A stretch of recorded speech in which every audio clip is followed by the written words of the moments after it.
Good morning and welcome to Tech Talk Tuesday. I am Tracy Kraushorn. This is Wayne Kraushorn. Morning.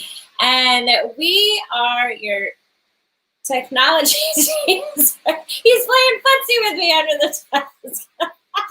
Sorry. Oh, goodness. The goal of these talks are so that we can bring you the latest and greatest in the IT world. So, how's it going? It's going well. Going well. Actually, something kind of interesting. We looks like we're going to get hired to help out a vendor at the Super Bowl this year. So we're going to be down supporting their IT needs, kind of in the hustle and bustle, which is kind of fun. That is For those of you who don't know, the Super Bowl's in Tampa this year. so fun. Yes, it'd be really neat to do. So we're pretty excited about it. That's awesome. Very excited. How about you? I'm good. It was a quiet weekend, and I was grateful for that. So, yeah. Good. So, today we are going to be talking about password management. We're going to jump right in. You can always submit your questions to Wayne's email or give us a call. Mm-hmm. But right now we are going to talk about passwords. So, what are the 5 don'ts to setting passwords? Yeah, they always say shouldn't start with the negative, but we're going to start with the negative first this time. So some of the don'ts, you never want to duplicate passwords. That's the big one, because once they compromise one password, that's the first thing they're going to try on other places that they try to go in where they see you've gone into in the past. So you want to have unique passwords for everything. You don't want to use personal information. You don't want to use, your company's name or the year it was established or your favorite sports team, the Bucks. But you don't want to do any of that. And you don't want to use dictionary words either. Some attacks that are out there on the market they specifically go after dictionary words. You don't want to use your network login as your credentials to other passwords. And you don't want to keep a list in text, like a Word document on your PC, for someone to get in and just grab all your credentials. So those are the main things that you don't want to do for passwords. So what do hackers use to break the passwords? Yeah, so there's a ton of things that they can use. One of the most common is phishing, and we've talked about phishing in the past, and that's a very generic term that it's coming to you in an email, in a text, some sort of method coming to you, and there's some sort of link to do something to you. Now, it could be a link to download malware onto your PC, and then it's going to go in and gather that information, personal information, credentials, things of that nature. Or what it may be doing is luring you to a site that they are trying to masquerade as a legitimate site, Amazon, whoever, and trick you into putting in your credentials. So those are the 2 primary methods that phishing uses. Another one that I just mentioned is it's called a dictionary attack, which dictionary attack is, again, a very generic term. But what it does is it goes with known words and it tries variations of known words and just continues to attack and attack. So that's why you don't want to do that. Got it. So what are important things to look for when choosing a password manager? Yeah, password, and this is the main reason we wanted to talk about this week, because we have many customers who are still struggling with this. And this is our lean-in moment. If you don't listen to anything else in this, listen to what a password manager can do for you. So obviously you want something that's, you want something cloud-based, and you want something with high encryption. 256-bit AES standard encryption is recommended. But this is what a password manager does for you. Most businesses will have a combination of passwords that only the owner of the company needs, but there's also those passwords that need to be shared. Other people need access to those sites. And the problem is, if they know what the password is, then we have seen in companies where employees have gone in and have done very, very bad things, taking ownership of stuff just before they leave. Google AdWords, accounts, home advisor accounts, whatever. And this is very, very bad. So again, this is the important thing. You have an administrator of passwords. This does two things for you. Passwords that are that other employees need to have. You choose who gets to have access to those passwords, but and most importantly, you can choose whether you want them to be able to see what the password is or whether you just want asterisks across. So they never know what the credentials are. They have access. And, many sites require you change passwords over certain amounts of time. And so what this makes it easy is that once you make the change, it just automatically pushes out to everybody else. Now you're not getting into, I can't get in anymore. I didn't see that email of the new password change and all that other stuff. It's going to make your life easy.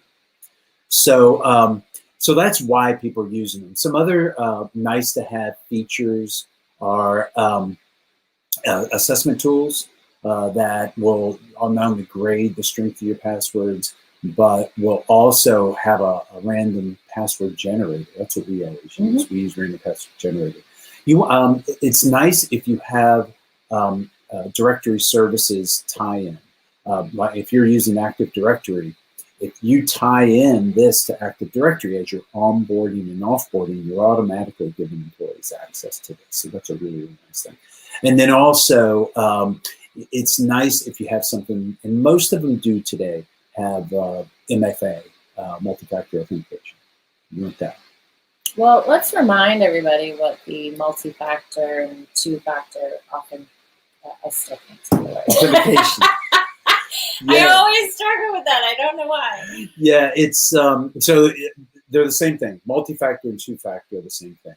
So basically, what it means is you're going one more step than just putting in your username and password. You're doing some sort of tie back. And I'm sure most everybody has seen examples of this today, where you either have a text that comes to you, or maybe you have an authenticator app. Microsoft makes one. We use Microsoft Authenticator for everything. Or, sometimes they use on the sites where you have to pick out the sidewalks or the buses and that sort of stuff. It's an extra step to make sure that you are who you are. So we recommend either an authenticator app.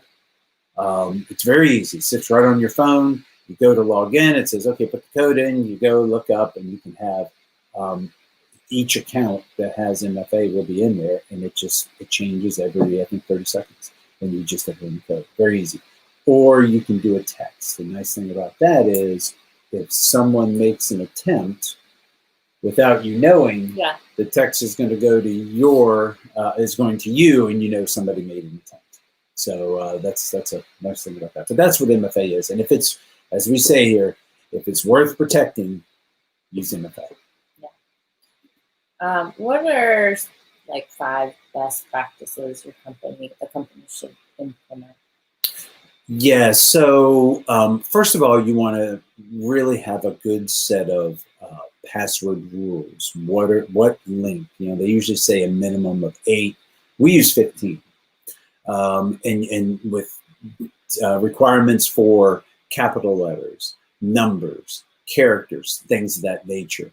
So, and I know what some people are going to say. Oh my God, I'm going to have 15 characters in this gobbledygook of characters and numbers and letters. That's what a password manager is good for. You don't have to remember them. So that is, have a good policy. And then whenever an employee leaves, it's amazing how often employees leave and those passwords are never changed or disabled. So, make sure that happens and actually have a change policy. 6 months is pretty standard, but you should have a change policy to automatically change those. Put MFA in on all your passwords, and also, secure your mobile phones. So much stuff is getting access to mobile phones now. You want to make sure those are secure. Mm-hmm. Good. All right. Well, that brings us up to your tip of the week. My tip of the week, I have a very simple one that I like to use a lot. Control Z is the ultimate undo. So not just typing, which we're all kind of used to, but also if you delete a file, move a file, all that stuff, it'll undo everything that you do.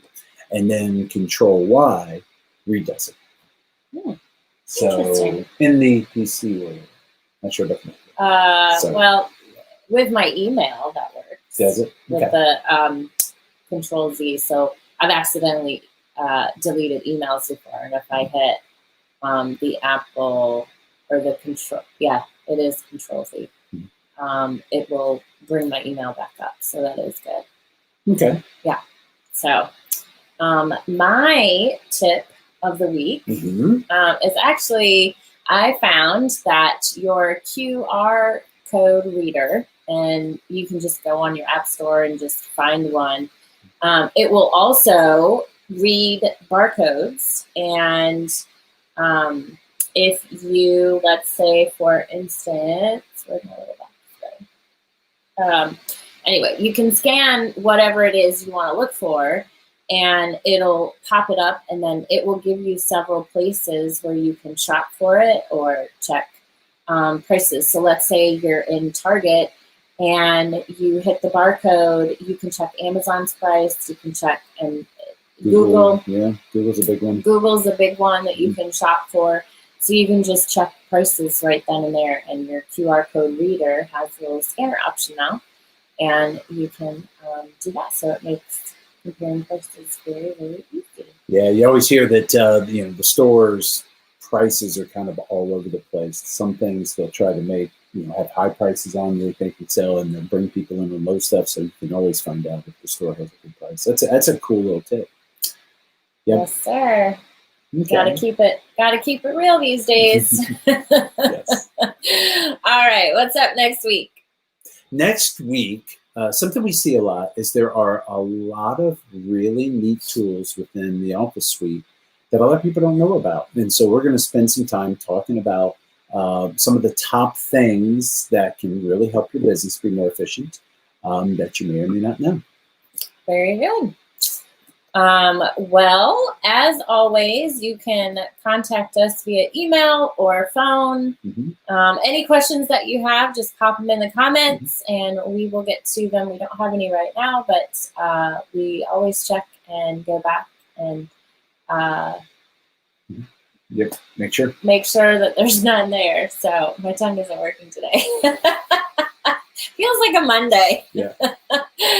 Anyway, thank you for joining us. This is Tech Talk Tuesday, and we will see you next week. Have a fabulous week. Bye now.